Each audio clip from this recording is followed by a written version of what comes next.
Uma excelente tarde a todos vocês, estudantes, professores, gestores da nossa rede pública estadual paulista. Meu nome é Alexandre Marques e eu sou professor coordenador aqui do Centro de Inovação da Educação Básica Paulista, o CIEBP.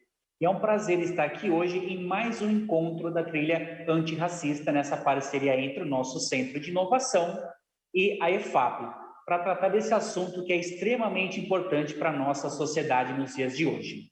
Então, para essa conversa que nós teremos, nós vamos receber a Naomi Oliveira, diretora do DPEC, aqui trabalha conosco na Secretaria de Educação, e a professora Sheila Aragão Caetano, coordenadora da Trends.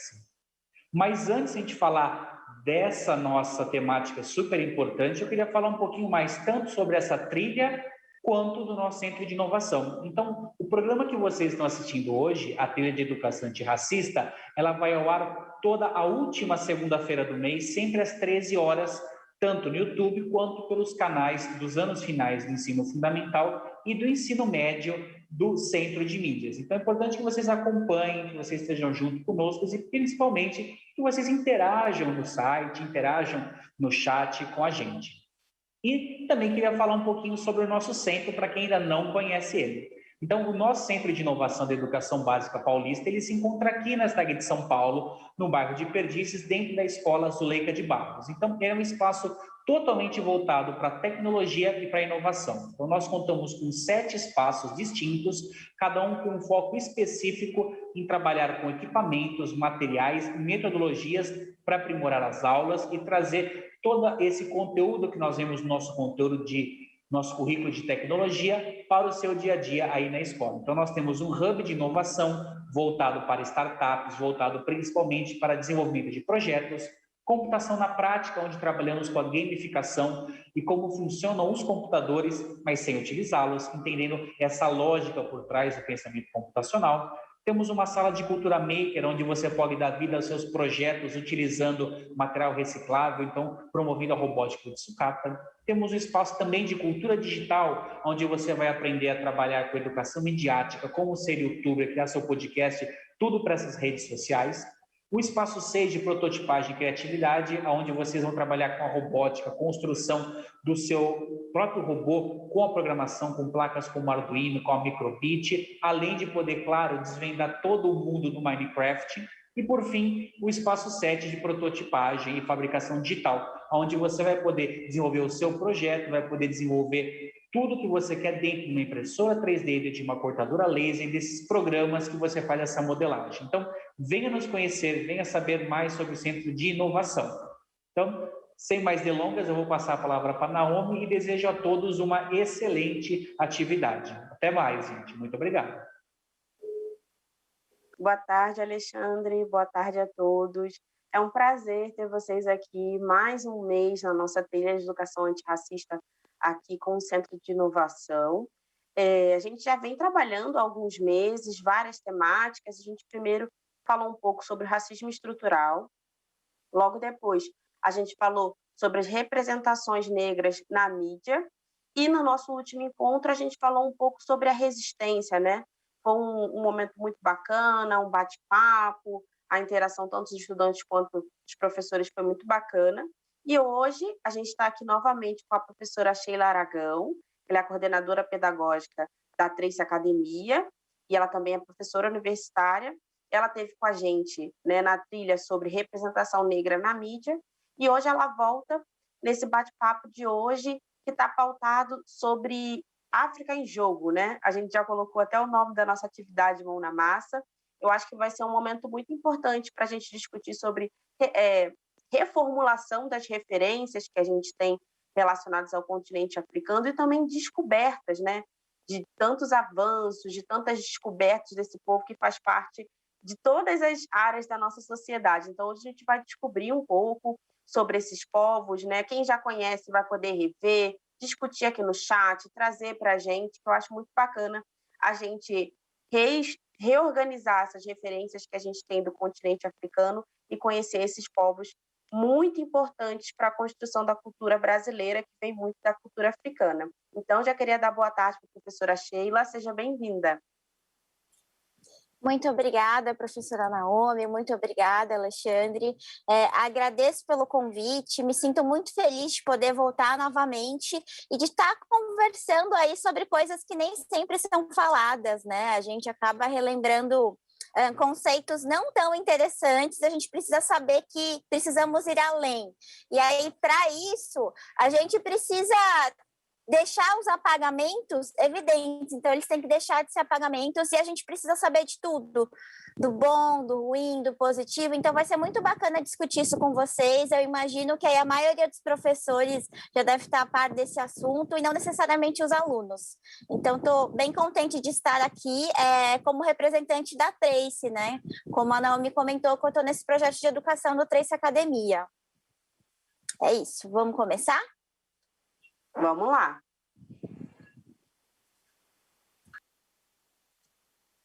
Bom, pode colocar aí no... Sim, por favor, no slide do que bloco é esse.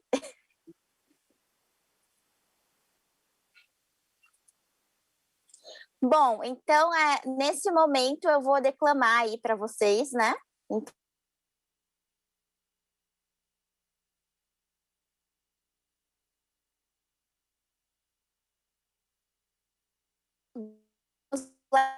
Power. Somos crioulo doido. É legal.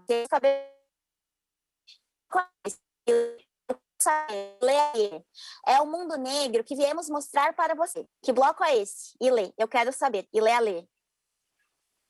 É o mundo negro que viemos mostrar para você.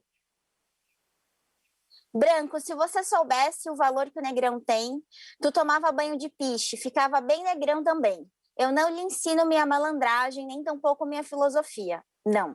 Quem dá luz a cego é Bengala Branca e Santa Luzia. Que bloco é esse? E lê. Eu quero saber. E lê aí. É o mundo negro que viemos mostrar para você. Que bloco é esse? E lê. Eu quero saber. É o mundo negro que viemos mostrar para você.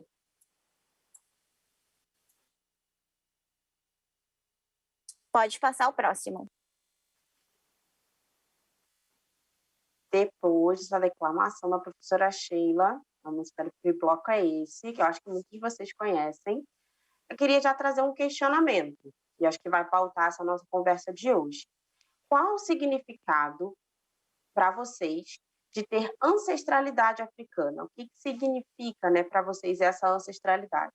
A gente vai dar 2 minutinhos para vocês colocarem aí no chat, e aí a gente já retorna para continuar esse papo sobre a ancestralidade africana.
Oi, gente, voltamos depois desse tempinho para a gente falar sobre a nossa ancestralidade. A gente viu algumas interações aqui, mas tudo gira em torno da origem, né? As pessoas colocam origem, a nossa raiz, né? Então, toda vez que a gente traz esse assunto de ancestralidade, a galera tem entendido muito que está ligado à nossa raiz, né? À nossa origem, e está correta, né? Esse entendimento nessa nossa ancestralidade carrega a raiz, a origem do povo brasileiro. Então, eu passo a palavra para a professora Sheila para a gente continuar essa nossa conversa sobre ancestralidade africana. Muito obrigada, professora Naomi. Bom, o nome, como foi comentado, é África em Jogo, jogos de tabuleiro originários da África. Hoje, para complementar a atividade da mão na massa, vamos voltar aí alguns passos no ciclo antirracista para que possamos avançar. Assim, vamos entender que no continente africano existe mais de 50 países e que nem só das violências sofridas pela escravização precisam ser lembrados, né? No continente como um todo, houveram reinos, impérios e também outras formas de organizações sociais. A primeira, pode passar o próximo slide, aí para o pessoal dar uma olhadinha nas civilizações, né? É só para vocês terem em mente do que eu vou falar agora, mas não precisa se ater tanto aí à imagem, pode de repente revezar entre a minha imagem e voltar para o slide. Aí eu dou o sinal quando pode passar para o próximo, tá bom? A primeira que precisamos pontuar, e a mais conhecida, é a civilização egípcia, ou civilização de Quemé, ou Kemet. Bom, ficando aí à margem do Rio Nilo, sendo o primeiro reino unificado mundialmente, né? Então, por isso que eles são esse marco, essa base, né? Existindo aproximadamente entre 3.000 a.C. até cerca de 300 a.C. A escrita hieroglífica perdurou aí por quase 5 séculos, né? E a sua arquitetura pode ser observada até os dias de hoje. São as pirâmides, assim como os inúmeros objetos artísticos e culturais que seguem resguardados museus mundo afora.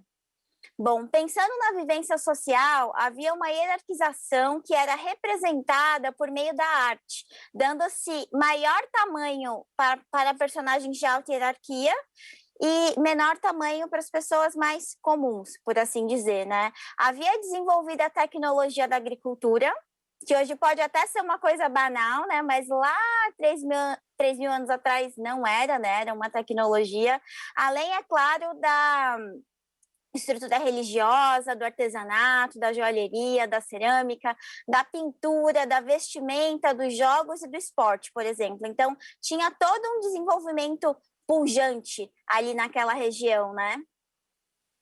E, claro, tivemos tanto a civilização grega quanto a romana usando aí os seus conhecimentos para o desenvolvimento de suas sociedades. Mas é importante lembrar que o Egito fica no continente africano, bem como a civilização de Quemé.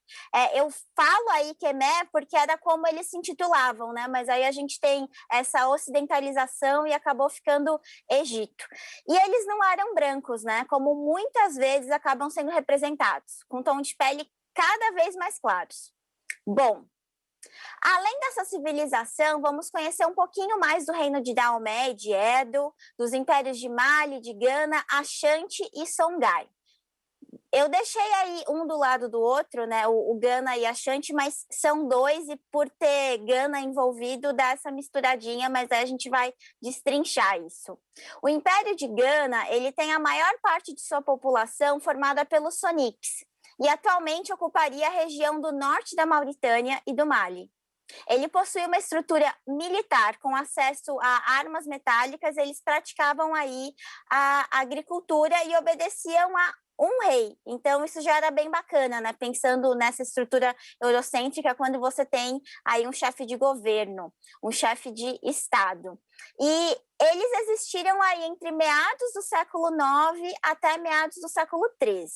Bom, vamos entrar no Império Mali, que foi aí um dos maiores geograficamente falando do continente. Ele se estendeu atualmente entre Mali, Serra Leoa, Senegal, Guiné e sul do Saara. Então, assim, dá para perceber que já é uma região bem grande quando a gente pensa aí no continente africano, que já é imenso. Ele é formado em 1240 por Soundjata Keita e tem o seu fim em 1645. Sua expansão geográfica foi possível devido à sua organização militar, que era bem assim acertada, né, bem estruturada, e ao controle de algumas rotas comerciais, né? Então tinha como fazer essa imposição de acesso às trocas que eram necessárias no passado e continuam sendo hoje aí nesse mundo globalizado.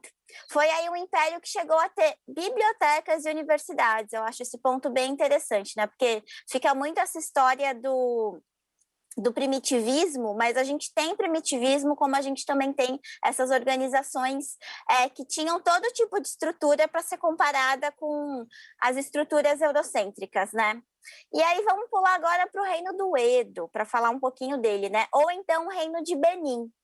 Atualmente, esse reino ficaria na Nigéria e ele é começado pelo povo de Edo. Por isso que a gente pode falar aí Reino de Edo ou então Reino de Benin, né? Ou a localização geográfica, ou então o nome do povo que majoritariamente fez parte desse reino, né? E aí ele forma os seus primeiros vilarejos lá por volta de 1200. Bom, os seus reis, eles recebiam a denominação de Oba. Então, em vez de virar e falar assim, é o rei de lá, é o chefe de estado, o nome correto era Oba, que era falado, né? E aí, eles falavam o Kiwa, que era a língua deles, né? A sua sustentação, né, se devia, em sua maior parte, pelos domínios comerciais, né, que novamente é algo importante. Então, tinha essa história de ter o império militar, essa organização, mas o forte era a parte comercial, né? E aí eles existiram por muitos séculos, e quando a gente está falando entre século XV e século XVI, eles tiveram contato comercial aí com Portugal, e eles acabaram implementando o regime das moedas. Antes eles usavam os búzios, né, na verdade, como troca e não as moedas. Por esse contato com Portugal, começam a usar as moedas e é introduzido aí o cristianismo como religião, mas não se tornou a religião oficial, foi só mais uma religião praticada aí pelo reino, né? O reino, ele é derrubado pelos britânicos em 1897. Então, se a gente para pensar, né, começa a surgir em meados de 1200, a gente vai quase aí até 1900. E aí ele acaba sendo derrubado porque o Oba é obrigado a deixar o território, né? E aí a cidade de Benin, ela é destruída e saqueada pelos ingleses. A gente tem no final do século XIX, comecinho do século XX, tem aquela divisão que é feita na Holanda, colocando o continente africano em partes que foram escolhidas aí pelos europeus, né? Então, é nesse momento que a gente tem a queda desse reino. Vamos falar um pouquinho agora do Império Songhai. Ele tem aí esse nome em função de seu grupo étnico-cultural, os Songhais. E ele é formado pelo príncipe Sony Ali no século XV, persistindo até o século XVI. Ele tinha uma mente estrategística muito forte e por isso que ele queria ocupar espaços, né? E aí ele acabou se apropriando da estrutura organizacional do Império Mali. Eles praticavam o islamismo e eles tinham controle do porto de Timbuktu, aí no rio Níger, né? E além de terem as áreas urbanas, que eram importantes, haviam as rurais. E foi aí por conta dessas áreas rurais que elas ficavam em zonas mais marginalizadas, né? E eles acabaram sofrendo ataques nessas regiões e aí o império acabou sucumbindo. Bom, o reino de Daomé. Ele é formado aí, em sua maioria, pelo grupo étnico-cultural dos Fons, e ele é erguido em 1600, tendo organização de governo que contava aí, além do rei, com 7 ministros que cuidavam aí de áreas diferentes. Então, acho que isso é muito bacana. Então, além da estrutura do rei, tinha os ministros, ou melhor, eu falo muito bacana quando a gente pensa no eurocentrismo, né? Que a gente vai falar que uma sociedade organizada se seguir tal e tal padrão. E, além dos ministros que ajudavam aí o rei a governar, havia também a presença de um feiticeiro, né? Então, a gente tem esse mix. Bom, apesar de majoritariamente ser governado por homens, houve aí uma exceção para a rainha Nhan Hangbé. E aí ela fez um exército de amazonas, né? Ou seja, aí eram só mulheres que faziam parte desse exército para estar defendendo aí a rainha. E posteriormente, né, esse exército foi incorporado como oficial do rei. Bom, o reino ele acaba caindo aí no final do século XIX, sendo vencido e ocupado pelos franceses. E a sua localização atual, né, seria o Benin. Por isso que lembro aí novamente essa divisão que é feita do continente africano contra a vontade dos seus ocupantes.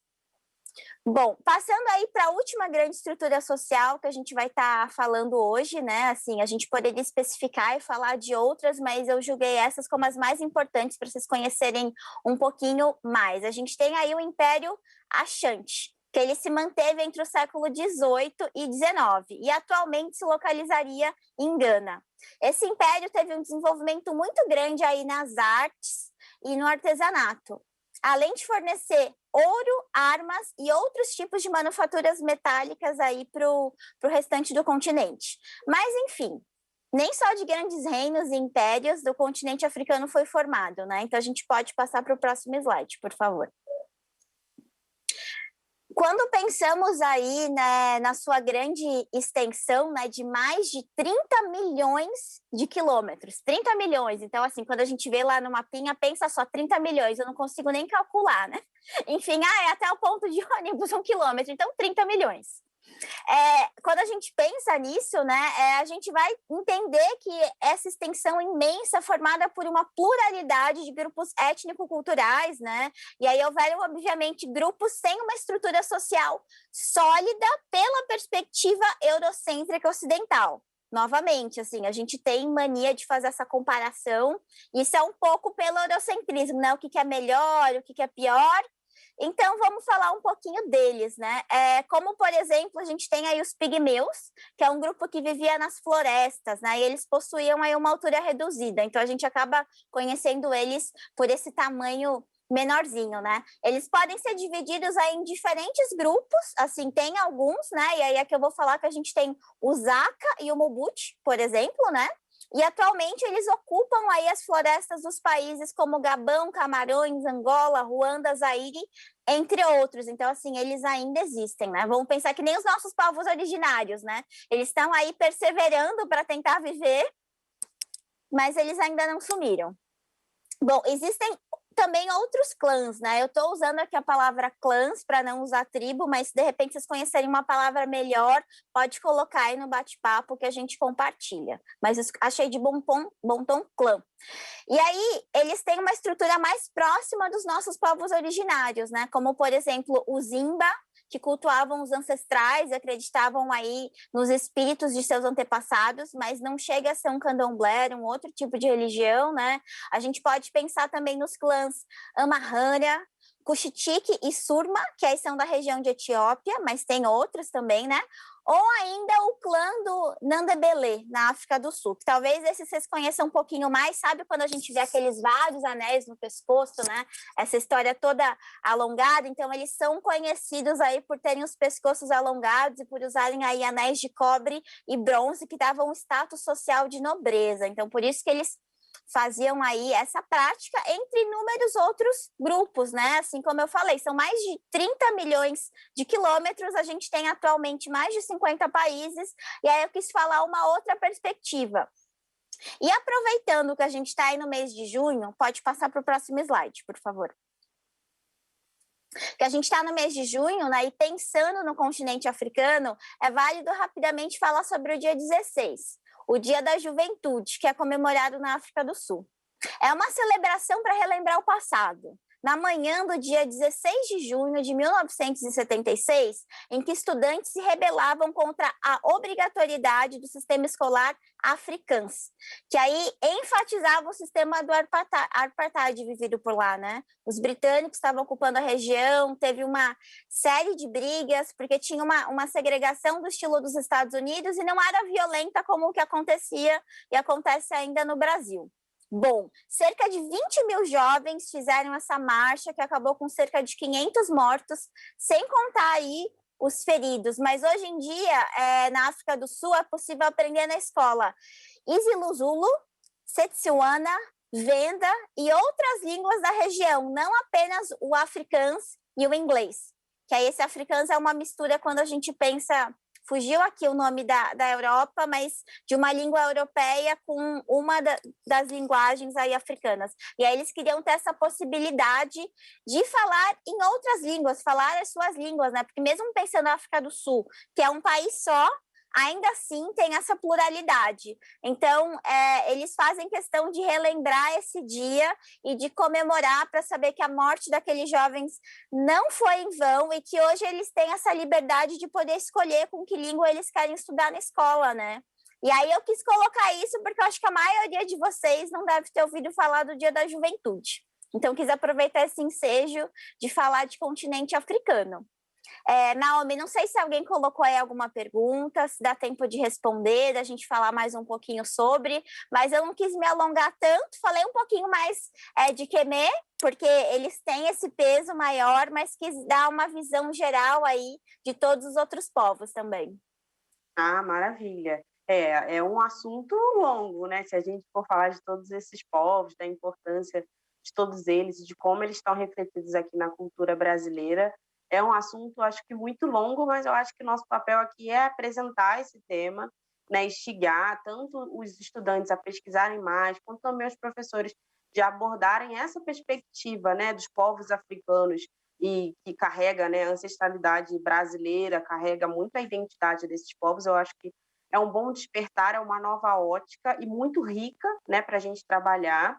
Eu acho que um bom gancho, a gente tem uma aula muito legal que foi feita lá no Museu Afro, aqui do Centro de Mídia, está lá no nosso repositório.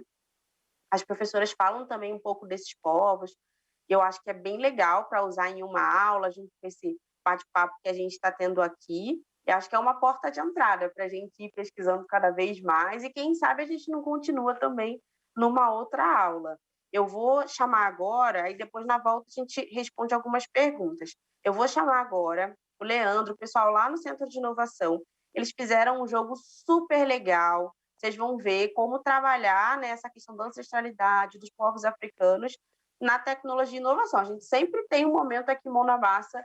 Vocês vão ver como trabalhar isso aí no mão na massa, na aula de tecnologia, eletivas. Dá para a gente usar em várias situações diferentes. Então, chamo Leandro, a galera lá do Centro de Inovação.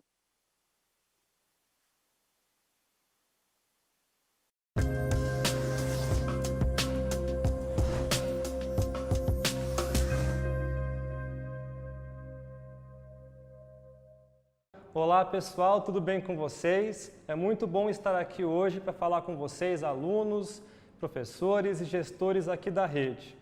Hoje a gente vai falar sobre um jogo super legal, vai falar um pouco sobre a África e jogos de tabuleiro do continente africano. Eu sou o professor Renan, professor aqui do CIEBP, e eu estou aqui com meu amigo professor Leandro.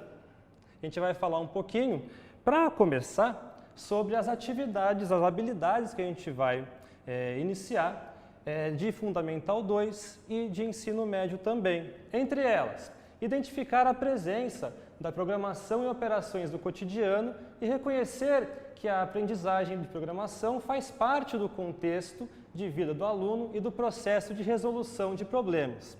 Tem também representar atividades do cotidiano com base em ações lógicas, usando as diferentes linguagens. E também no ensino médio, refletir individual e coletivamente sobre os problemas sociais de sua cidade, atuando positivamente no sentido de propor soluções e agir de forma comunitária. Então agora a gente vai começar a trabalhar alguns conteúdos também, dentre eles a representatividade negra, jogos de cultura africana e também a lógica dos jogos de tabuleiro. Beleza? Então, o professor Leandro vai começar a falar um pouquinho agora sobre o CIEBP e os nossos espaços também. Com você, Leandro. Obrigado, professor. É muito bom falar com vocês, é um grande prazer. Vou falar sobre jogos de origem africana, mas antes de entrarmos no assunto, eu quero falar um pouco mais sobre o Centro de Inovação, o CIEBP. Como vocês podem observar nessas imagens, nós temos aqui algumas atividades que desenvolvemos aqui no Centro de Inovação. E essas atividades, então, elas têm um foco de trabalhar principalmente com o raciocínio lógico e a criatividade, sempre com a experimentação, o mão na massa. Então, tem tudo a ver falarmos de jogos, de tabuleiro e pensar também essa questão do continente africano.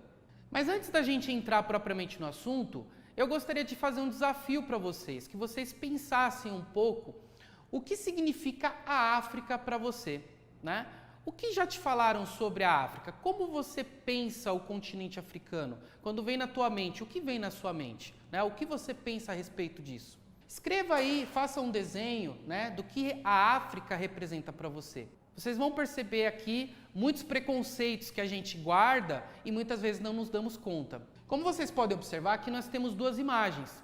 Nós temos uma cidade grande, com um desenvolvimento social, tecnológico, e ao lado nós temos aqui a savana com alguns animais de grande porte. As duas imagens, elas se referem ao continente africano, mas geralmente nós representamos a África somente com a imagem da direita.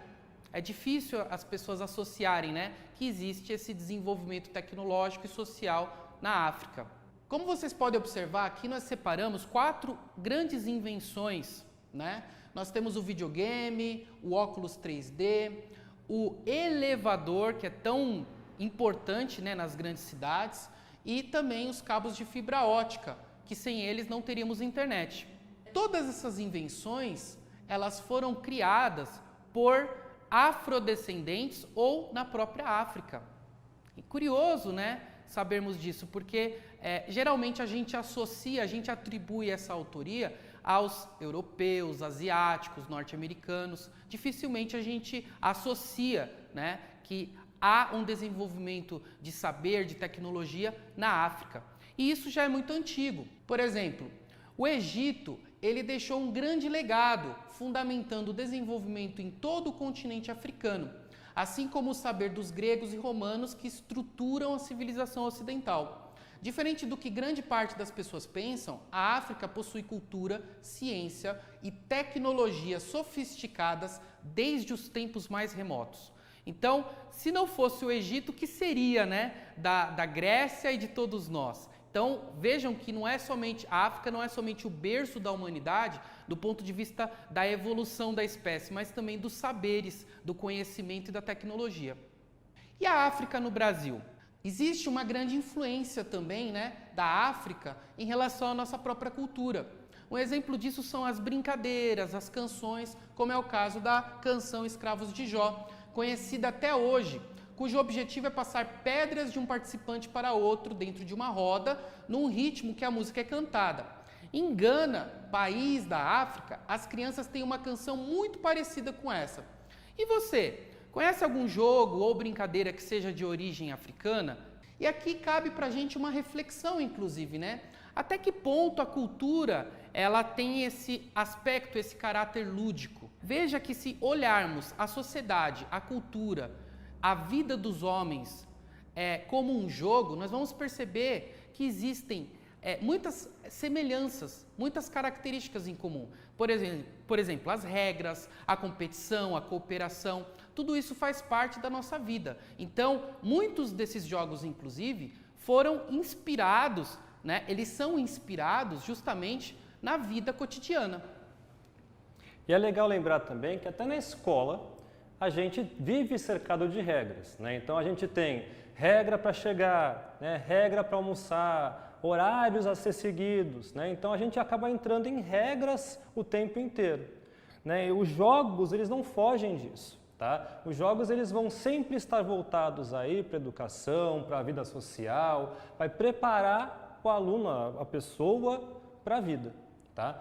E o jogo, ele não vai se limitar aos aspectos físicos, não vai se limitar aos aspectos biológicos, psicológicos, nem nada disso, né? Ele vai criando aí o seu significado, tá?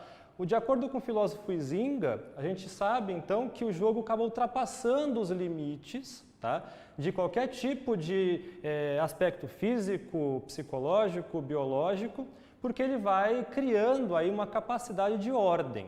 Então eu acabo passando daquilo que é imperfeito, né, da nossa vida social cotidiana, para aquilo que é perfeito, redondinho, que vai acontecendo como se fossem engrenagens, as engrenagens de um relógio mesmo. Então, se uma peça do relógio para, todo o resto vai parar. Da mesma forma que, se eu erro uma regra de um jogo, por exemplo, nada vai funcionar. Tudo bem?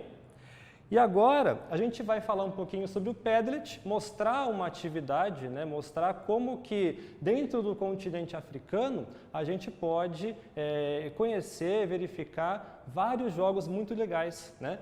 Aqui tem o QR Code. Vocês conseguem colocar a câmera na frente da tela de vocês e vocês vão ser direcionados e vão poder verificar vocês aí sozinhos o que a gente preparou para vocês.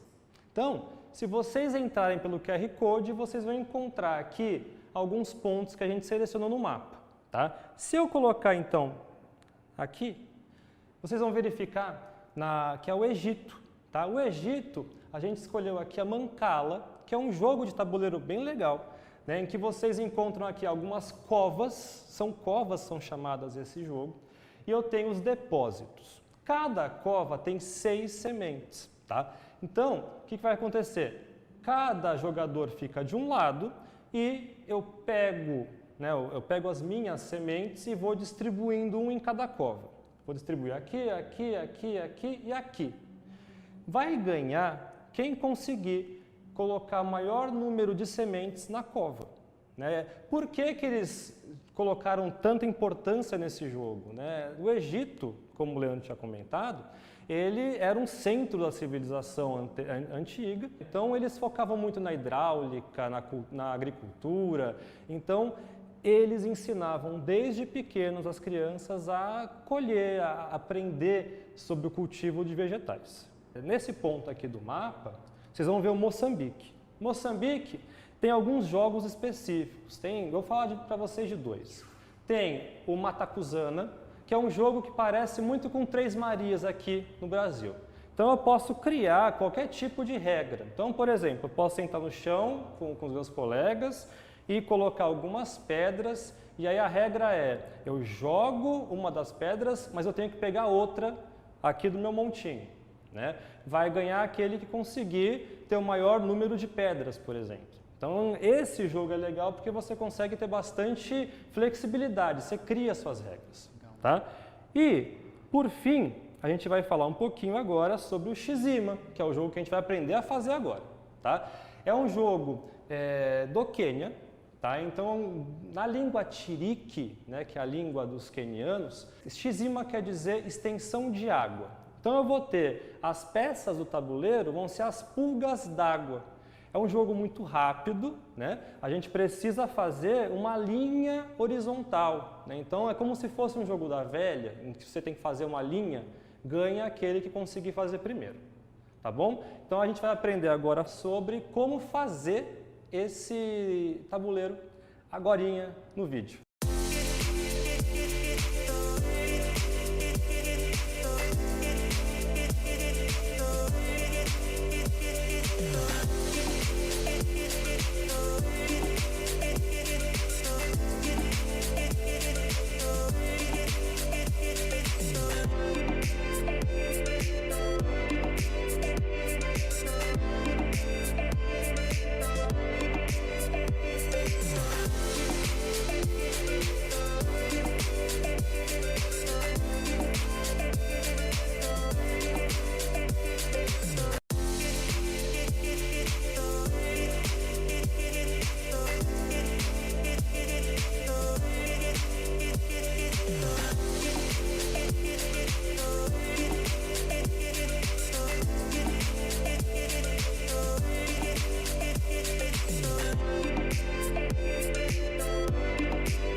Poxa, que legal, Renan, esse jogo, hein? Olha, muito interessante, né? Garanto que muitas pessoas não conheciam o Xima e todos esses jogos que você apresentou, né? Geralmente a gente conhece, né, o xadrez, a dama, o ludo, são jogos mais famosos pra gente. Mas todos esses que você apresentou também são muito interessantes e desenvolvem, né, a nossa capacidade de criar jogadas, o raciocínio lógico. Você sabia, Renan, que o xadrez ele é de origem da Índia e a dama de origem do Egito? Interessante porque muitas vezes, novamente, né, a gente atribui, graças aos nossos preconceitos, sempre a autoria para os europeus, né, os norte-americanos e assim por diante. Outra coisa que eu gostaria de chamar a atenção aqui nessa aula é a relação entre o desenvolvimento do raciocínio lógico que a gente tem em todos esses jogos de tabuleiro com o universo já da tecnologia, né, da programação. E são 7 relações que a gente consegue desenvolver entre os dois. Por exemplo, planejar e escolher. Em ambos os casos, tanto nos jogos quanto na hora de programar um robô, um computador, nós precisamos pensar primeiro o que vamos fazer depois. É necessário, então, planejar, pensar antecipadamente. Outra relação interessante que nós podemos fazer é a imaginação, a nossa capacidade de imaginar e criar hipóteses, ou seja, imaginar o que pode acontecer. A terceira relação é a criatividade e a capacidade de inventar. Então, com esses jogos de tabuleiro, a gente precisa criar jogadas, a gente precisa inventar saídas. A quarta relação é a percepção e a leitura de jogo, ou seja, eu tenho que prestar muito atenção, senão eu vou perder a partida. Assim como um programador precisa prestar atenção quando vai lá criar o seu algoritmo. A quinta relação tem a ver com a coerência e o princípio de causalidade, ou seja, todo efeito tem sempre uma causa, então eu preciso ter esse olhar sistêmico. A sexta relação é a capacidade de dar foco para solucionar problemas.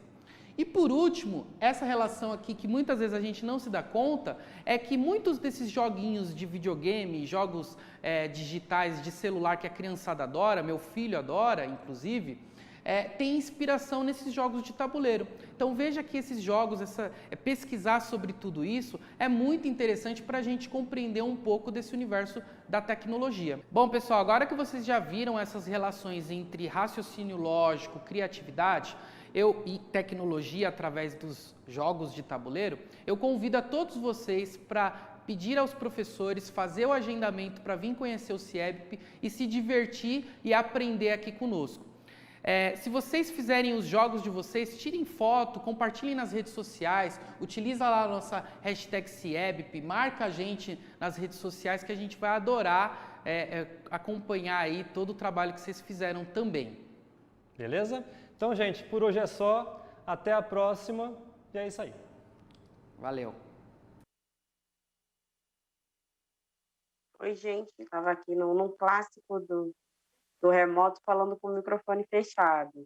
Vocês viram aqui um jogo que dá para vocês fazerem aí com poucos insumos, cartolina, tampinhas, régua. A gente já consegue fazer um jogo originário da África que trabalha a questão do pensamento computacional, da programação desplugada.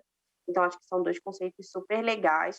Eu acho que o grande objetivo desse jogo, né, eu acho que ele traz muito isso que a Sheila disse, da gente, né, reorganizar e substituir essas referências africanas que a gente tem. A gente tem o povo do Egito, que teve grandes avanços e feitos dentro da área de tecnologia, de matemática, né? E por mais que as representações na mídia, que aí a gente conecta com uma outra aula que a gente teve, coloque, né, esse Egito embranquecido, é um país africano, em grande sua maioria de pessoas negras, então acho bem bacana a gente trazer isso numa aula, trazer numa atividade e trazer esses jogos, né, construir esses jogos com os estudantes e também contar essa história que muitas vezes não é contada, né? A gente tem esse apagamento histórico.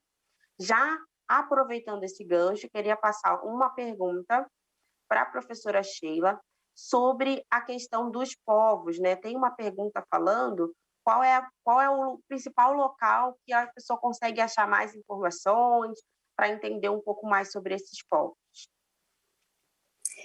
Bom, Eu acho que um lugar bem bacana, mas assim, vocês têm que ter tempo. A gente tem os livros feitos aí para a África, que é um domínio público, então assim, seriam livros assim bem grossos, mas hoje em dia com a internet a gente consegue captar tudo por PDF.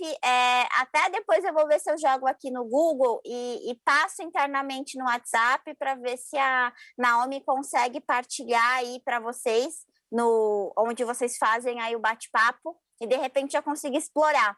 Seria uma saída, mas eu também posso colocar aqui algumas indicações de vídeo para tentar simplificar. Porque, assim, eu não sei a idade de todos vocês, né? Mas, assim, quem já tiver com uns 14, 15 anos, talvez fique um pouquinho mais fácil. E talvez os mais novinhos achem, assim, não tão interessante pegar um livro cheio de escrita. E aí, se fosse pensar em livro, o livro é o que não falta. Mas pensar em ficar um pouquinho mais animado, com mais entretenimento, né? Eu deixaria de forma geral esses livros aí desenvolvidos, que se eu não me engano são 7 ou 8, que fala de África de forma geral.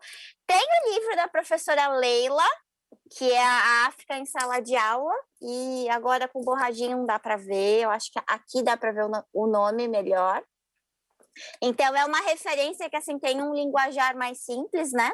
Porque aqui a gente quer simplificar e deixar o acesso acessível, literalmente. Mas eu vou procurar aqui o link do livro e vou colocar também o link de 2 ou 3 vídeos aí no YouTube para que vocês possam explorar junto com essa aula que a Naomi comentou, que foi desenvolvida aí um tempo atrás e dá para puxar pelo canal também. Perfeito. O pessoal já está querendo as fontes para ir desenvolver na sala de aula. Um outro ponto que foi colocado aqui, eu acho que é mais pensando nos nossos pequenininhos, é sobre as atividades lúdicas, né, que podem ser feitas levando em consideração a cultura africana, né, cantigas, né, brincadeiras. Até citaram um documentário chamado, acho que Disque Quilombola, que fala um pouco sobre essas brincadeiras, sobre esses jogos. Você sabe um pouco mais, professora Chile, para passar para a gente sobre essas origens, né, dessas atividades mais lúdicas? Desses jogos, assim, para os pequenos, eu não sei tanto. Tem uma amiga minha que dá aula, na verdade, de inglês aí para base. Vou até procurar. E tem alguns jogos de tabuleiro, né?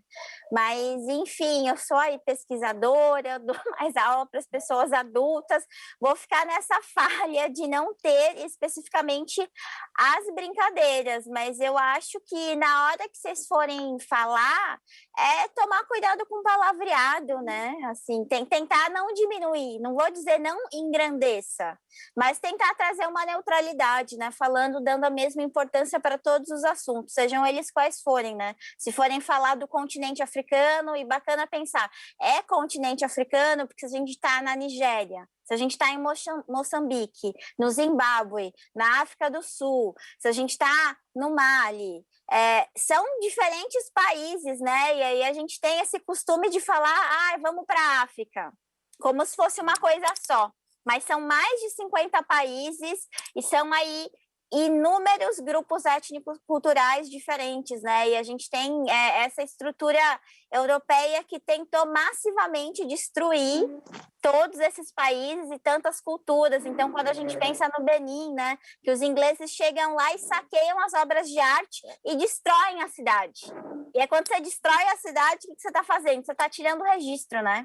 E aí, por você tirar o registro, você pode dar a entender que nunca aconteceu.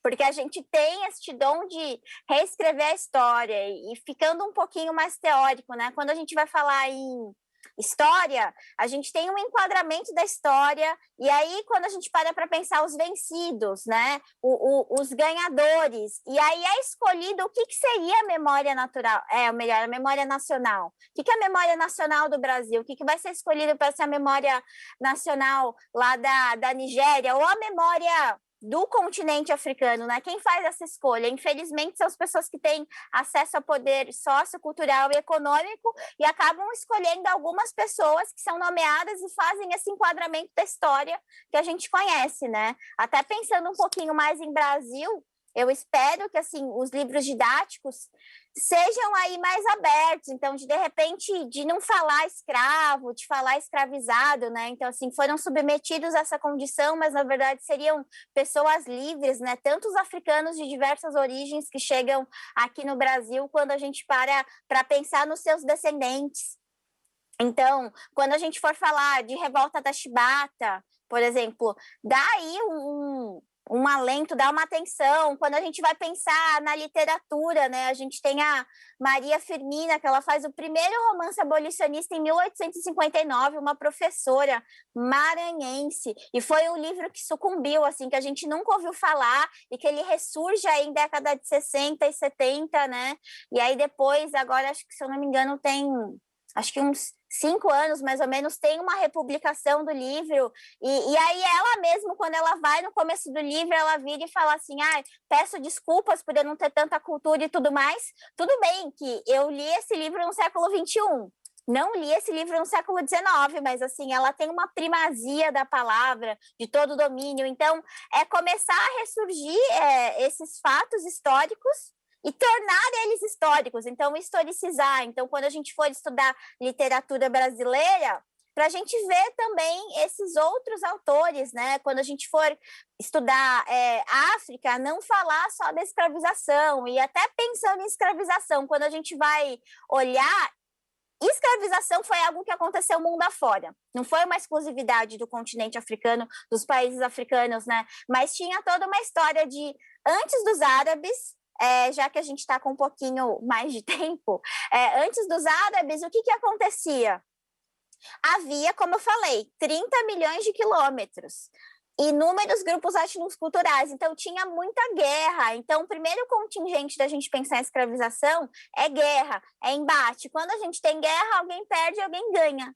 E aí esses perdedores, eles acabavam se tornando aí escravos. Mas o que acontecia? Tinha muito o escravo linhageiro. Então, o que acontece? Quando havia uma aculturação, aquele grupo, né, eles deixavam de ser escravizados. Por exemplo, talvez não essa geração, mas a próxima, quando acontecia casamento com as mulheres, também deixavam de ser. Os filhos tinham outras formas, não era uma coisa que era eterna, né? Muitas vezes acontecia que uma família tinha dívidas, e aí colocava uma criança para viver sob essa condição de escravo nessa outra família até pagar a dívida. Às vezes as pessoas não tinham dinheiro para comer, então elas se colocavam aí na condição de escravizado para poder comer, para poder beber, para ter onde dormir. Mas não era algo eterno. Aí, quando a gente tem a entrada dos árabes, o que muda, né?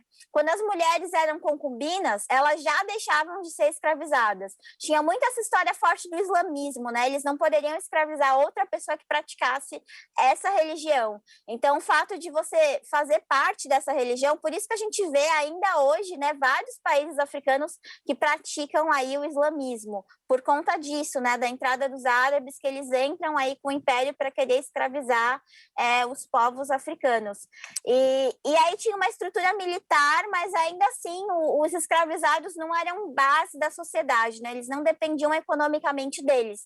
E aí, quando os europeus chegam, tem toda uma outra história, né? Você não deixa mais de ser escravizado, não tem essa história. E aí a demanda que tinha, apesar de ter muitas guerras, não era suficiente.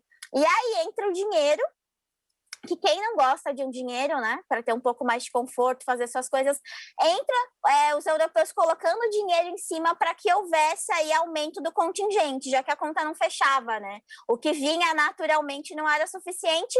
E um outro ponto era a base econômica, né? Aqui o Brasil, a gente foi uma sociedade escravagista. Então, o que isso significa?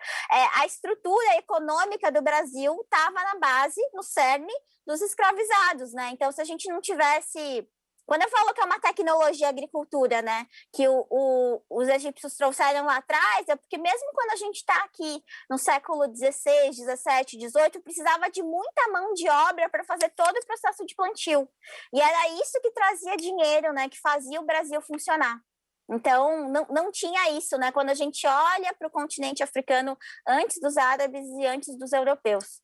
Mas de brinquedos eu ainda não tenho. Agora eu vou pedir para a Naomi 1 ou 2 minutinhos só para eu colocar o link aí para vocês, para quem quiser dar uma olhadinha mais a fundo, né, nesses livros da Unesco e também nos links de outros 2 ou 3 vídeos do YouTube. E não sei se mais para frente alguém tem alguma outra pergunta.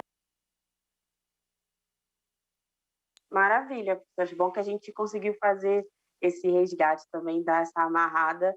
Eu acho que um ponto bem importante que você disse é em relação, né, o poder das falas. A gente falou um pouco isso nas representações da mídia, mas a forma como é colocado, né, os povos africanos, até mesmo a parte que, infelizmente, tem mais destaque, que é o período onde, né, a população que veio da África foi escravizada. Então, até se for contar essa história, né, entender em que ótica, em que tom a gente vai colocar isso dentro da sala de aula, e não perder a oportunidade de trazer esses outros olhares, né, de engrandecer os povos africanos que foram responsáveis por vários avanços tecnológicos, descobertas tecnológicas. Então, acho que é uma boa oportunidade que a gente tem, né? Às vezes a gente fala muito na aula de história ou na aula de filosofia, a gente tem aqui, na aula de tecnologia e inovação, você pode trabalhar essa questão de uma forma super rica, eu acho que bem surpreendente para os estudantes, e contar uma história, né? Uma outra história sobre a história que eles conhecem. Eu acho que vai ser bem bacana.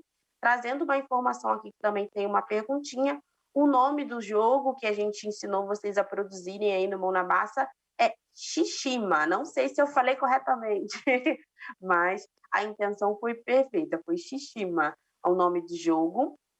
A gente vai colocar também lá no repositório também o vídeo completo, com o plano da aula, com as habilidades do currículo, porque eu acho que ajuda bastante também os professores que querem reproduzir esse jogo dentro de uma aula.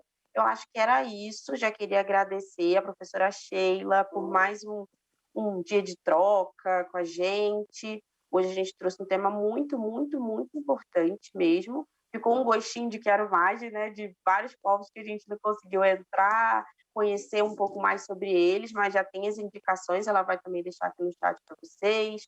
Também tem as indicações da aula do Centro de Mídias, mas eu passo a palavra para a Sheila, que quer falar mais um pouquinho para fechar aqui a nossa encontro de hoje. Eu tinha trocado com essa minha amiga para, de repente, fazer um projeto, aí eu puxei aqui o e-mail que ela deu algumas informações, né, para falar do jogo, que o jogo é a Mancala Awelé, na verdade, né?